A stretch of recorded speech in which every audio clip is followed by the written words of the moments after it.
భూమి లేని వల్ల మోడీకాలు ఉంటుంది పక్కన గుంట భూమిలో ఎందుకు ఇయ్యారు 12,000 వాళ్ళకి ఎందుకు ఇయ్యారు చెప్పు భూమి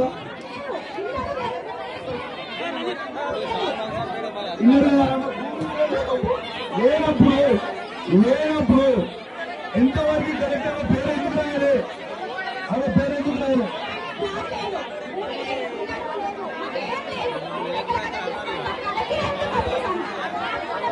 పేరేందక్క అర్హత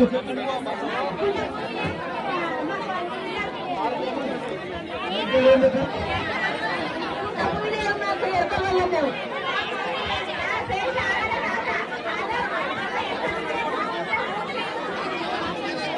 ఇప్పుడు మీరు ఇస్తారా అయ్యారా జవాబు చెప్పాలి మీరు ఇప్పుడు అధికారులు ప్రభుత్వం తరఫు నుంచి మీరు జవాబు చెప్పిపోయారు మీరు మాకు ఇస్తారా అయ్యారా ఇప్పుడు వాళ్ళకి 12,000 ఎందుకు ఇయ్యారు వాళ్ళ ఎవరికి గుంట భూమిలో ఎందుకు ఇయ్యారు గుంట భూమి లేదు వాళ్ళకి ఇల్లు లేవు ఎందుకు ఇయ్యారు జవాబు చెప్పరా అడుగుతూనే పోలీసు వాళ్ళని పెట్టి కొట్టిస్తారు లేకుంటే కేసులు పెడుతున్నారు లేకుంటే జైలు పెడుతున్నారు మరి ఇది ఎంతవరకు